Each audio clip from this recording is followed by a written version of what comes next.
ઓમ નમો નારાયણ. હું અરુણાબેન પી ગોસ્વામી સુરતથી તમારું સ્વાગત કરું છું અરુસ કિચનમાં. તો આજે આપણે બનાવશું બ્રાઉની. તો એના સારું એને બનાવશું આપણે સૂજીથી. તો આ 1 કપ સૂજી લીધી છે અને અડધો કપ આપણે ગોળનો પાવડર લીધો મીઠાશ માટે, અને થોડોક આપણે આ કોકો પાવડર લીધો છે 3 થી 4 ચમચી જેટલો, અને 2 ચમચી દહીં લીધું એટલે થોડાક ડ્રાયફ્રૂટ ઉપર નાખશું આપણે, અને બેકિંગ પાવડર ને બેકિંગ સોડા એ લીધું છે બે આપણે. આ અડધી ચમચી જેટલું બેકિંગ સોડા અને 1 ચમચી જેટલો બેકિંગ પાવડર. તેલ જોહે આપણે, દૂધ જોહે, અને થોડુંક આપણે એમાં ચોકલેટ એસન્સ નાખશું, અને આ થોડીક ચોકલેટ જોહે આપણે. બસ આટલી વસ્તુ આપણે જરૂર પડશે એમ. તો પહેલાં આપણે આ સૂજી છે એને થોડીક પીસી લેવું. તો આ મિક્સર જારમાં લઈ લેવું.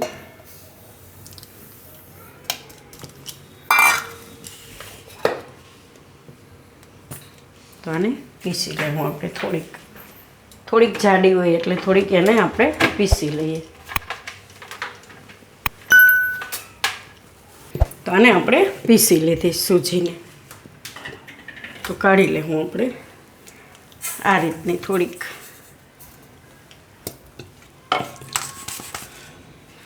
હવે આમાં આપણે મિક્સ કરશું આ ગોળનો પાવડર અને કોકો પાવડર અને બેકિંગ સોડા અને બેકિંગ પાવડર. તો આ બધું પહેલાં મિક્સ કરી લેવું આપણે.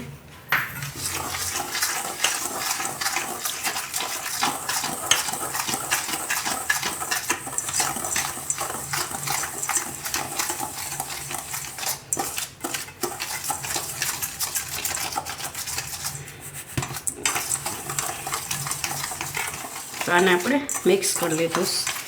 હવે એમાં આપણે આ દહીં નાખી દઈશું.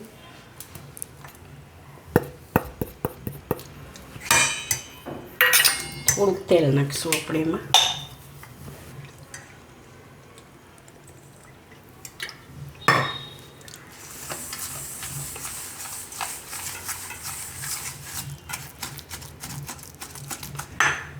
હવે થોડું દૂધ નાખી અને તૈયાર કરશું મિક્સર એનું. જરૂર પડે એ પ્રમાણે નાખતું જવાનું ને મિક્સ કરતું જવાનું.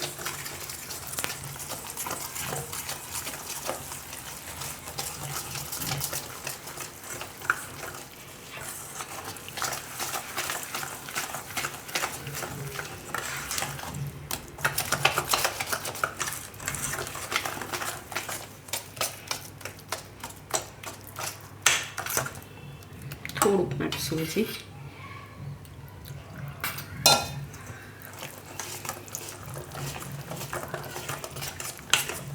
થોડીક વાર આને આપણે 5-1 મિનિટ માટે રહેવા દેવું.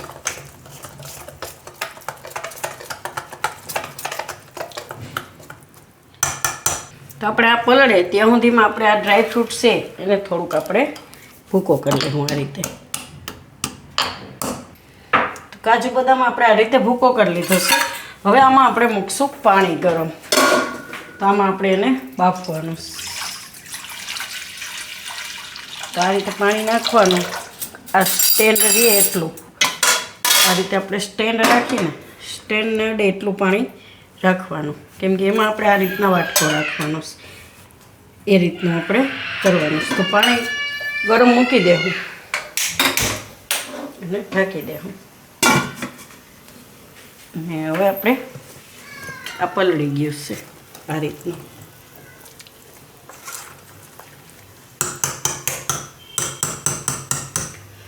હવે વટકામાં આપણે તૈયાર કરશું. થોડુંક આપણે આ એસેન્સ નાખી દેવું, ચોકલેટ.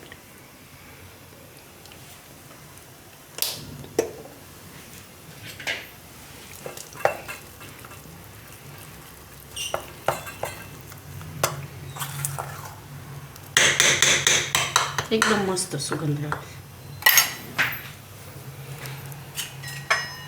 અને આ વાટકામાં બનાવશું આપણે આ રીતના. અંદર હમાય એ રીતે મૂકવાના વાટકા, એ રીતના આપણે આ રાખશું. તો પેલા એમાં આ રીતે નાખશું 1 ચમચો. ફૂલશે નહીં? ફૂલશે ને? એટલે ઓછું ભરશું, થોડુંક એકદમ આખું નહીં ભરે.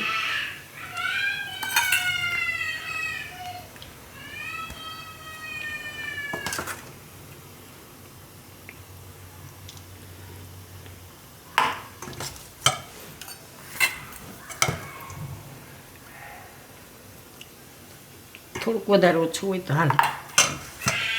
હવે આમાં આપણે વચ્ચે ચોકલેટ રાખશું આ રીતે.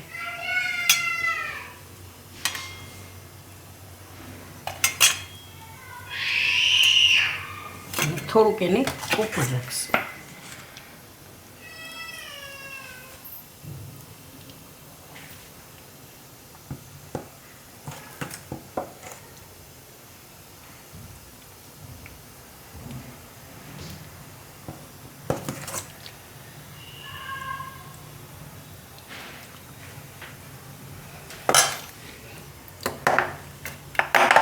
આ રીતે સેટ કરી લેવાનું. ઉપરથી આપણે આ કાજુ બદામને એ થોડુંક નાખીશું.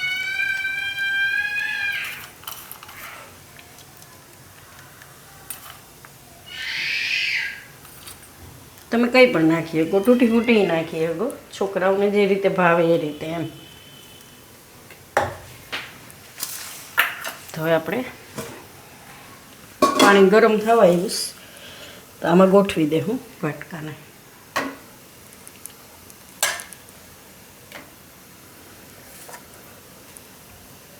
તો આમાં 3 વાટકા હમાય આ રીતે. વધારે જગ્યા હોય ચોથો હમાય તો રાખી દે હું આપણે સાઈડમાં. 3 જ બરાબર છે એટલે હરખું પાકે એમ. અને ઢાંકી દે હું 10 થી 15 મિનિટ પાકવા દે હું. 10 મિનિટ જેવું થયું આપણે એકવાર ચેક કરી લઈ. તો 5 મિનિટ ફૂલ ગેસ રાખીને આપણે પછી ધીમો કરી દીધો તો ગેસ મીડિયમ એમ, એકદમ ધીમો નહીં પણ આ રીતનું મીડિયમ એમ. હવે ચાકુથી જોઈ લઈએ તો ઉપરથી જોતાં જ ખબર પડી જાય છે કે પાકી ગયું છે. પછી ચાકુ નાખીને અંદર જોઈ લેવાનું. જો ચાકુમાં ચોટે તો કાચું, નહીં તો પાકી ગયું. જો ચોટતું નથી.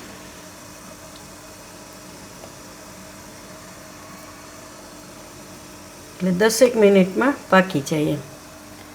હવે આપણે આને બહાર કાઢી લેવું.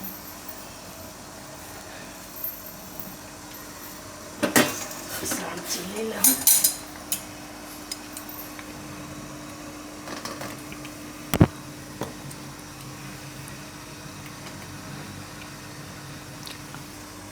અને આપણે બહાર કાઢી લેવું.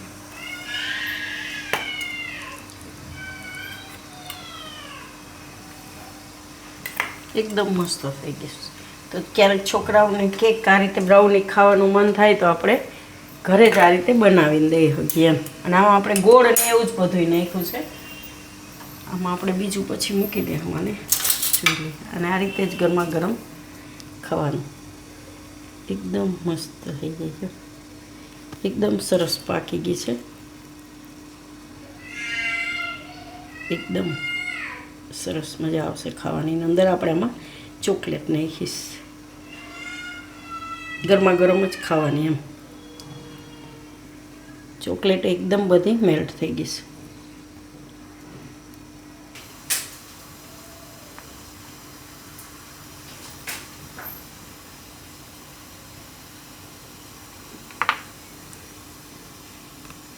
મસ્ત.